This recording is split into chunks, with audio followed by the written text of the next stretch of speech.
Hi friends, SSP electrical Telugu. Preethi mixie అండి. Cord wire problem ఉందండి. Load పడనుకున్న క్లిప్పులు తీసేసుకొని పక్కన పెట్టేసుకోవాలి క్యాప్. ఈ ఫీల్డ్ కాయిల్కు కేబుల్స్ కరెక్ట్ లేవండి. లోపల నుంచి ఫీల్డ్ కాయిల్ నుంచి ఊసొచ్చే అవకాశం ఉంది. అవి నీట్గా సెట్ చేసి ట్యాగ్లు వేసేసుకోవాలి.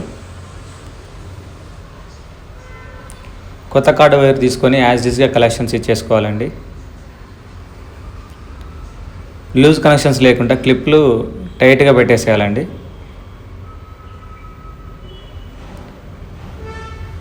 కేబుల్ గుంజితే బయటికి రాకుండా ఒక ట్యాగ్ వేసి పెట్టుకోవాలి. క్లిప్పులు లోడ్ బటన్ జాగ్రత్తగా లోడ్ బటన్ కనెక్షన్స్ కరెక్ట్ పెట్టేసుకున్న క్యాప్ పెట్టేసి ప్యాక్ చేసుకోవాలి. ఒకసారి చెక్ చేసుకోవాలండి.